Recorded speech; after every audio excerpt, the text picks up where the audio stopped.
Getir. Pekmez hazır. Pekmez mi? Kocabaş mı bu? Kocabaş. Şeker pancarı. Ya. Bu önce buna bak. Ekmeği sandık atık. Yazım ekmeği ne ettik şimdi? Hı? Yazım ekmeği ne ettik? Pekmezinden yiyek deyin. Yazım ekmeği ettik deyip pekmeze başladık işte. Ne diyeceğim?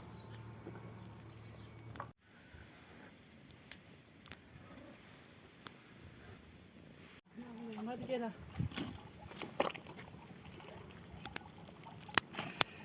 Bunlardan görünmüyor ki.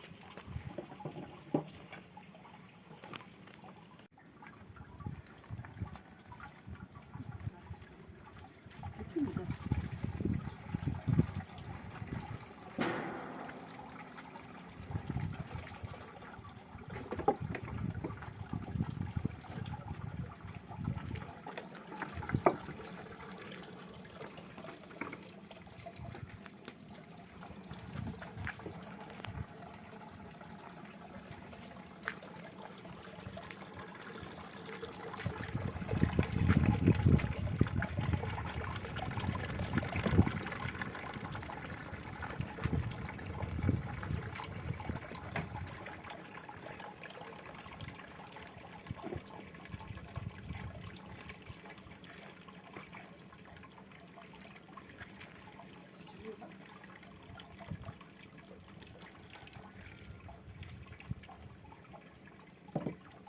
Yaktı şunları. Zaten sıcak lan.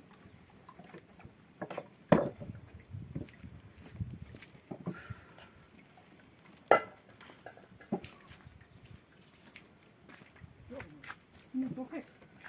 Yok ona. Sıcak.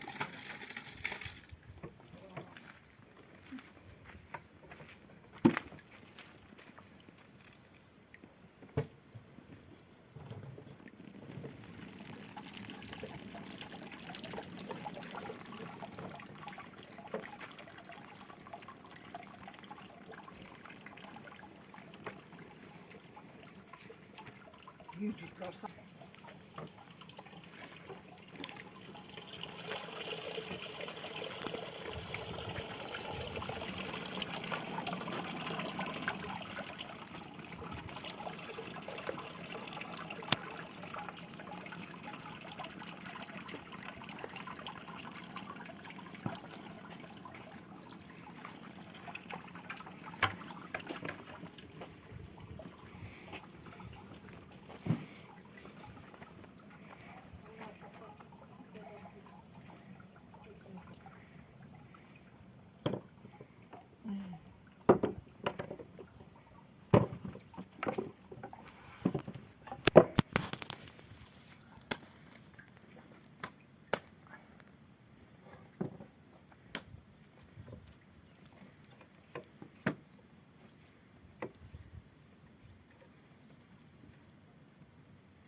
Anamın dolabı.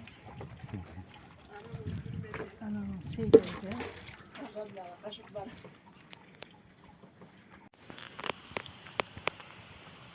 Geçen gün de mükemmel elma durmuyor.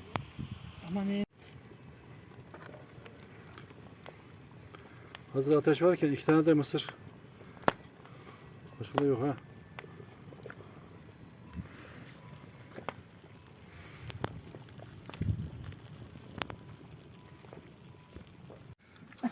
Mısır yerken adam işi bitirdiniz mi de? Her yere açık da. Ne yapıyorlar? İş bitti artık işte sezon bitiyor. Ocaktan gel şöyle. O yana da çek bayrağı ekmesi. Daha onları sonra çekeceğim. Yanık çörekleri var belli. Güzel. Bakımları sıcak da.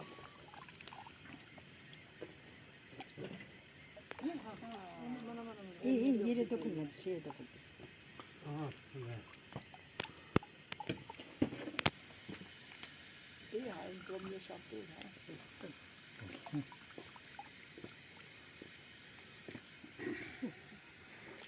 Altını.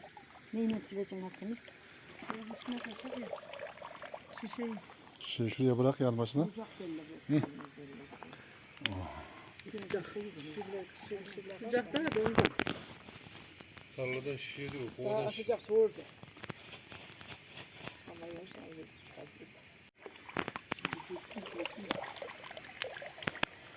fazla oluyor. Ha? Yavaş yavaş.